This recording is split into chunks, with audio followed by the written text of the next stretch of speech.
तो इस मूवी में हमें पुराना जमाना दिखाया गया है जब इंसान केव्स में रहा करते थे, यानी 20,000 साल पहले का टाइम। इस मूवी में उसी जमाने में रहने वाले ट्राइब का जिक्र है। इस ट्राइब का लीडर बहुत ज्यादा स्ट्रॉन्ग और ब्रेव था। उसका एक 18 साल का बेटा भी था। उसका नाम केडा था, लेकिन क्योंकि वो भी छोटा था तो उसमें अपने फादर की तरह पावर नहीं थी और ना ही अभी उसे ठीक से शिकार करना आता था। लेकिन उसके फादर यानी इस ट्राइब के लीडर उसे कहते थे कि एक ना एक दिन तो तुम्हें सीखना होगा, क्योंकि तुम मेरे बेटे हो और तुम्हें मेरे जैसा बनना है। पर उस लीडर की वाइफ कहती कि मेरा बेटा भी बहुत छोटा है, इसे शिकार पर मत लेके जाएं। तो लीडर उससे कहता कि नहीं, आगे तूफान आने वाला है और सर्दियों में बाहर निकलना बहुत मुश्किल होता है। हम शिकार पर जाएंगे क्योंकि हमें अगले कुछ महीनों के लिए खाना जमा करना है। तो केटा भी हमारे साथ जाएगा। अब ये सब अपनी टीम बनाकर दूसरी तरफ निकल पड़ते हैं ताकि कुछ शिकार करें। इनको काफी टाइम लग जाता है। ये नदियां क्रॉस करते हैं, जंगलों में से गुजरते हैं और फाइनली एक जगह पर पहुंच जाते हैं। लेकिन ये लोग देखते हैं कि इनके सामने बहुत सारे जानवर हैं जो कि जंगली भैंस से थे। अब इस ट्राइब का लीडर इन सबको ऑर्डर देता है कि हमें बचना होगा, तो अपने अपने नेज़े इन जंगली भैंसों की तरफ फेंक दो। अब दूसरी तरफ जब उन जंगली भैंसों को पता चलता है कि ये लोग हम पर अटैक करने वाले हैं, तो वो भी इनकी तरफ भागने लगते हैं। वो इतने गुस्से वाले थे कि वो इन इंसानों को मार ही डालते। लेकिन जैसे ये ट्राइब वाले इनकी तरफ नेज़े फेंकते हैं तो ये सारे डर के भागने लगते हैं। हालांकि ट्राइब वालों ने इनको मारने के लिए नेज़े नहीं फेंके थे, उन्होंने तो सिर्फ इन जानवरों को डराया था कि ये भाग जाएं। लेकिन उनको क्या पता था कि आगे खाई थी। वो जंगली भैंसे इतनी तेजी से दूसरी तरफ भागे कि वो खाई में गिरने लगते हैं। देखते ही देखते उन भैंसों का सारा झुंड खाई में गिर जाता है। लेकिन सबसे आखिर पे इन जानवरों का लीडर होता है जो कि बहुत बड़ा था। वो जंगली भैंसा काफी गुस्से में था। वो तो जंगली भैंसा उसी की तरफ बढ़ने लगता है। वो कैटा को काफी जख्मी कर चुका था। अब उस जंगली भैंसे ने कैटा को अपने सींगों पर ही उठा लिया था ताकि उसे भी वो खाई में फेंक सके और अपना बदला ले सके। लेकिन लीडर फौरन से अपना नेजा उठाता है और उस जंगली भैंसे की तरफ फेंक देता है। नेजा तो उस भैंसे को लग जाता है, लेकिन अब देर हो चुकी थी। कैटा नीचे गिर चुका था। वो खाई बहुत ही गहरी थी। अब सीन यहीं पर कट हो जाता है और हम कुछ दिन पहले का टाइम देखते हैं, जहाँ पर ये लोग शिकार पर जाने की भी तैयारी कर रहे थे। तो ट्राइब का लीडर सब कबीले वालों से कहता है कि चलो मेरे लिए औजार बनाकर दिखाओ, कुछ ऐसे वेपन्स बनाओ जिनसे हमारा शिकार आसानी से हो सके। अब सब अपने अपने वेपन्स यानी औजार बनाने लगते हैं। कैटा भी अपना औजार बनाकर अपने फादर यानी उस ट्राइब के लीडर को दिखाता है। लीडर कहता है, वाह, मेरे बेटे ने तो बहुत अच्छा वेपन बनाया। लीडर को एक और लड़के का बनाया गया वेपन पसंद आता है, तो वो बाकी कबीले वालों से कहता है कि हमें इन दोनों की पावर को और चेक करना होगा। वो अपने कबीले वालों से कहता है कि आप इन दोनों को मारें, इनकी स्ट्रेंथ चेक करें। वो लीडर दूसरी तरफ मुंह कर लेता है क्योंकि उसके बेटे को बीमार पड़ रही थी, लेकिन उसके लिए ऐसा करना जरूरी भी था ताकि वो अपने बेटे की पावर चेक कर सकता। अब जब वो लोग मारना बंद करते हैं तो वो लीडर अपने बेटे के पास जाता है और उसे प्यार करता है। उससे कहता है कि इस फेज में भी तुम पास हुए, तुमने बहुत अच्छा किया, मैं तुमसे खुश हूँ और जल्दी तुम बाकी चीजें भी सीख जाओगे। वो अपने बेटे से कहता है कि तुम्हें शिकार पर भी बहुत अच्छा परफॉर्म करना है। अब रात हो जाती है। लीडर अपनी बीवी के साथ होता है यानी केटा की माँ के साथ। तो वो उनसे कहती है कि आप एक बार फिर सोच लें, केटा अभी बच्चा है।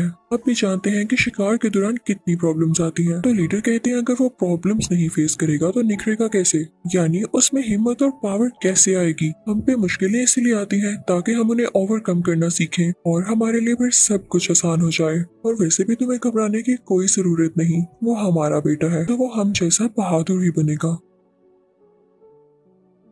तो लीडर की वाइफ उनसे कहती है कि ठीक है, मुझे आप दोनों पर भरोसा है। और फिर अब वो दिन आ जाता है जब इन लोगों ने शिकार पर निकलना था। ये लीडर अपने लोगों की टीम बनाकर शिकार के लिए निकल पड़ते हैं। रास्ते में जाते जाते एक स्टोन स्ट्रक्चर दिखाई देता है जो कि इनके बाप दादा ने बना रखा था ताकि इनको सही डायरेक्शन का पता चल सके। उस जमाने में लोग इस तरह की चीजें बनाकर या सितारे देखकर डायरेक्शन का पता लगाया करते थे। अब ये लोग चल रहे होते हैं कि सामने से इन्हें एक और कबीला आता हुआ दिखाई देता है। उनको पता चलता है कि वो भी शिकार पर आया है। अब ये सब एक साथ मिल जाते हैं। अब आगे चलकर इन्हें एक जंगली पेग मिलता है। कबीले का लीडर अपने बेटे केडा से कहता है कि इसको मारो, इसका शिकार करो। लेकिन केडा ने आज तक किसी जानवर को कुछ नहीं किया था, तो उसका दिल नहीं चाहता उसे मारने का। तो लीडर कहता है कि अगर ऐसे ही चलता रहा तो तुम कभी भी मेरे बाद इस ट्राइब के लीडर नहीं बन पाओगे। फिर तुम्हारी जगह मुझे किसी और को लीडर बनाना होगा। अब रात को एक जगह पहुंचकर ये लोग आग जला लेते हैं और उसके इर्द गिर्द बैठ जाते हैं। तभी इन्हें किसी जानवर की आवाज आती है। लीडर इन सबसे खामोश रहने को कहता है। अचानक से एक छुपा हुआ शेर बाहर आता है। वो वहाँ से कैडा के दोस्त को झपट कर अपने साथ ले गया था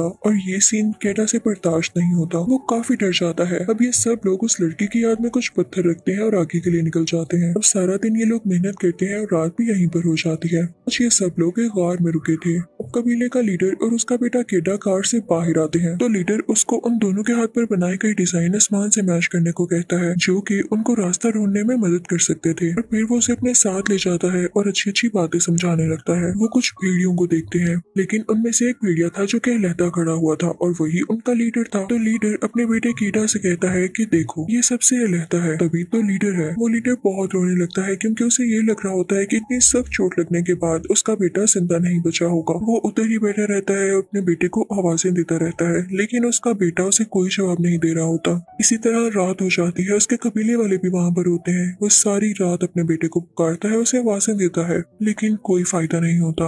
सब लोग समझते हैं कि केडा मर चुका है। वो लोग उसकी मेमोरी में भी वहाँ पर पत्थर रख देते हैं, जैसा कि वो किसी के मरने के बाद करते थे। अब अगली सुबह हम देखते हैं कि केडा के पास कुछ परिंदे आकर उसे नोचने लगते हैं, लेकिन तभी केडा को होश आ जाती है और वो उठकर बैठ जाता है। वो काफी डर जाता है और अपने कबीले वालों को और अपने फादर को बुलाने लगता है, लेकिन वहाँ पर कोई भी नहीं होता क्योंकि सारे वहाँ से जा चुके थे। अब वो खुद ही आहिस्ता आहिस्ता नीचे उतरने की कोशिश करता है, लेकिन वो पहाड़ ऐसा नहीं था कि उससे नीचे उतरा जा सके। फिर अचानक से वहाँ एक मिरेकल होता है और बारिश शुरू हो जाती है। जिस खाई में वो जाने वाला था वो खाई पानी से भर जाती है। केडा को स्विमिंग आती थी तो वो उस पानी में जंप लगा देता है और स्विम करके किनारे पर आ जाता है। इस दौरान वो बेहोश हो चुका था और वो बहता बहता ही यहाँ पहुँच गया था। जब उसे होश आता है तो वो काफी जख्मी होता है। वो अपने पाँव को पास पर ही लकड़ी और पत्थरों से ठीक करता है और फिर चलने की कोशिश करता है। वो अब ऊपर पहुंच चुका था, यानी उसी जगह जहाँ से वो गिरा था। वो देखता है कि उसके कबीले वालों ने उसे मरा हुआ समझकर वहाँ पर वैसे ही पत्थर रख दिए हैं। तो वो काफी टूट जाता है कि ऐसे कैसे इन लोगों ने मुझे मरा हुआ समझ लिया। वो चिल्ला रहा होता है और इसी की आवाज सुन के वहाँ पे कुछ भेड़िया आ जाते हैं। वो इसकी तरफ बढ़ने वाले होते हैं कि तभी ये भागता भागता एक दरख्त की तरफ पहुंच जाता है। केडा उस दरख्त पे चढ़ जाता है।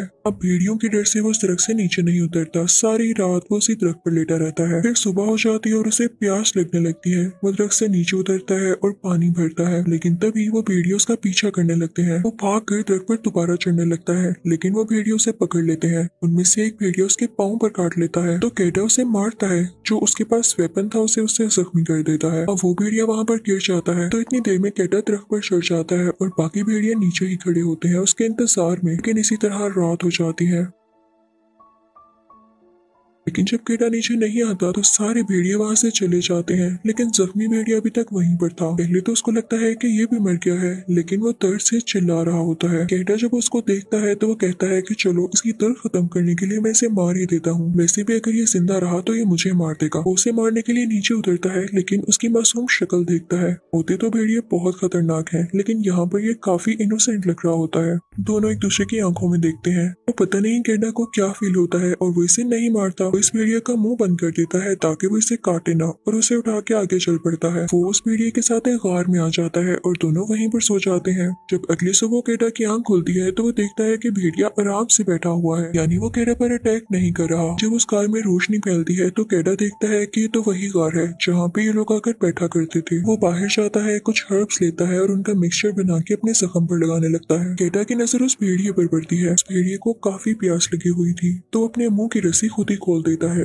पहले तो वो केडा पर गुर्राने लगता है, लेकिन जब केडा उसे पानी देता है तो वो पानी पीने लगता है। केडा पर बिल्कुल भी अटैक नहीं करता। केडा को भी उस पर तरस आने लगता है। जो हर्ब का मिक्सचर उसने अपने जख्म पर लगाने के लिए बनाया था वो उस भेड़िए के जख्म पर भी लगाता है और भेड़िया भी मजे से लगवा रहा होता है, यानी अब इनमें दोस्ती शुरू हो गई थी। अब इन दोनों को भूख लगने लगी थी तो केडा बाहर जाता है और एक जंगली रैबिट को पकड़कर उसका गोश्त खुद भी खाता है और भेड़िया को भी देता है। फिर ये दिन भी गुजर जाता है और अगला नया दिन आ जाता है। केडा उस भेड़िए के साथ उस गाड़ से निकलता है तो वो भेड़िया को फोर्स करता है कि जाओ तुम अपने ग्रुप के साथ वापस जाओ, लेकिन वो भेड़िया तो वहाँ से हिल भी नहीं रहा होता क्योंकि उसे केडा अच्छा लगने लगा था। तो केडा खुद ही उसे वहाँ पर अकेला छोड़ के आगे बढ़ने लगता है और चलते चलते उसे शाम हो जाती है, लेकिन उसे काफी देर से ऐसे लग रहा था जैसे कोई उसका पीछा कर रहा है। और जब वो पीछे मुड़ के देखता है तो ये भेड़िया होता है। वो भेड़िया छुप छुप के उसके पीछे आ रहा था। केडा भेड़िया से कहता है कि ना करो मेरा पीछा। वो उसे डराने के लिए उसकी तरफ लकड़ी भी फेंकता है, लेकिन वो भेड़िया बिल्कुल डॉगीज की तरह उस लकड़ी से खेलने लग जाता है। जब वो भेड़िया वहाँ से किसी तरह भी नहीं जाता तो कैटा उसे अपने साथ ही ले लेता है।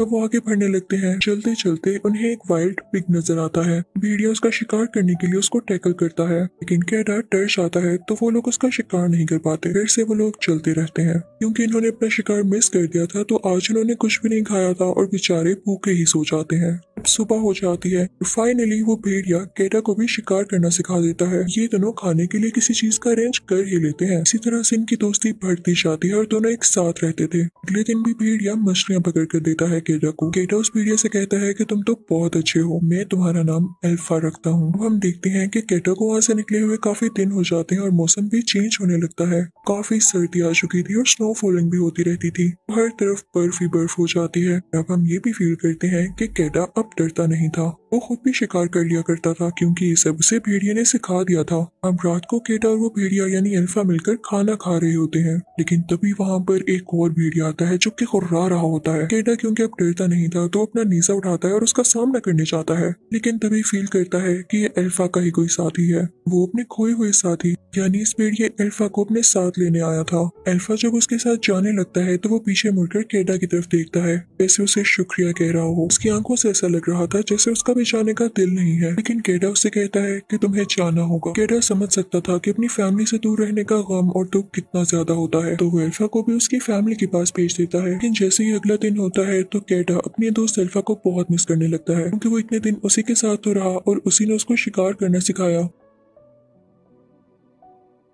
वो बहुत अकेला फील करने लगता है। रात हो जाने पर जब वो सोता है तो उसे ख्वाब में अपने फादर और मदर आते हैं। उसके फादर उसकी माँ को बता रहे होते हैं कि हमारा बेटा अब नहीं रहा, और उसकी माँ पूरी तरह से टूट जाती है। कैटा डर कर उठ जाता है और वो कहता है कि मैं ऐसा नहीं होने दूंगा, मैं अपनी माँ को इस दुख में नहीं देख सकता और जब तक मुझ में हिम्मत है मैं आगे बढ़ूंगा और अपने घर पहुंचूंगा। कैटा चलने लगता है। सामने ही उसे भेड़ियों का झुंड नजर आता है। अल्फा की काफी याद आ रही थी तो वो उसे बुलाने के लिए फौरन से भागने लगता है, लेकिन वो कोई जमा हुआ लेक था। उसके ऊपर से बर्फ टूट जाती है और कैटा उसके अंदर गिर जाता है। पानी बहुत ज्यादा ठंडा होने की वजह से कैटा जमने लगा था, उससे स्विम भी नहीं किया जा रहा था। तभी वहाँ पर अल्फा आता है और उसे बचाने की कोशिश करता है। नीचे से कैटा भी अपना खंजर यानी नाइफ निकालता है और सक्सेसफुली वो नीचे से बर्फ को तोड़कर ऊपर आ जाता है और अल्फा उसे खींचता है। अल्फा उसे बचाकर काफी खुश था। अब वो दोनों एक साथ आग के पास बैठ जाते हैं और रात को रेस्ट करते हैं। अगली सुबह जब कैटा बेटर फील करता है तो वो दोबारा से चलने के लिए निकल पड़ता है। रास्ते में उसे एक आदमी दिखाई देता है जो कि बैठा हुआ था। कैटा जब उसके पास जाता है तो वो आदमी बेचारा बर्फ की वजह से जम चुका था। ये बात कैटा को बहुत डिसअपॉइंट करती है क्योंकि उसे लग रहा था कि जल्द ही वो भी बर्फ में मारा जाएगा,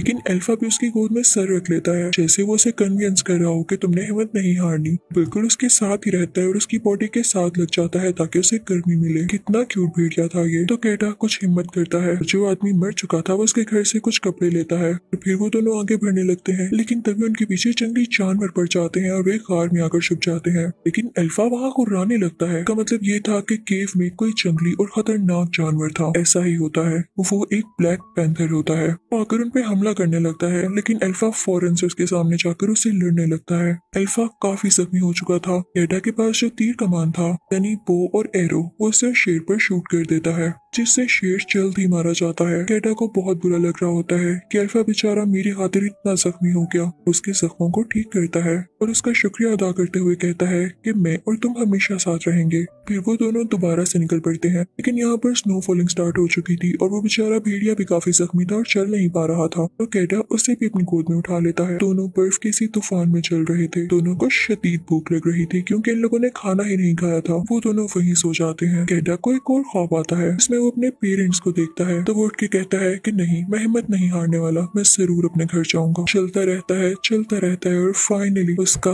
घर आ चुका था। कबीले वाले और उसके पेरेंट्स काफी उदास बैठे हुए थे। कैटा ने उस भेड़िए को अपनी गोद में ही उठाया हुआ था। जब लीडर ये देखते हैं कि मेरा बेटा आ चुका है तो वो फौरन उसके पास जाते हैं। वो इतने खुश थे कि मैं आपको क्या बताऊं। कैटा उनकी तरफ हाथ बढ़ाकर कहता है कि डैड, मैं वैसा बन गया जैसे आप चाहते थे, अब आपको मुझ पे फख्र है। तो लीडर अपने बेटे को अपने गले से लगा लेते हैं और कहते हैं हाँ मेरी जान, मुझे फख्र है तुम पर। इसकी माँ भी बहुत खुश होती है और उसको गले से लगा लेती है। कैटा को और एल्फा को आग के पास रखा जाता है और उनके जख्मों को ठीक किया जाता है। इनफैक्ट एल्फा एक फीमेल थी। उसके छोटे छोटे वुल्फ बेबीज भी पैदा होते हैं। कबीले वाले उन वुल्फ्स का काफी ख्याल रखते हैं। अब ये सब मिल के रह रहे थे भेड़ियों में और इन कबीले वालों में बहुत प्यार हो चुका था। तभी अब इस कबीले का लीडर बन चुका था और सब भेड़िए बड़े हो चुके थे। इसी के साथ इस अच्छी सी मूवी की एंडिंग होती है। Thank you.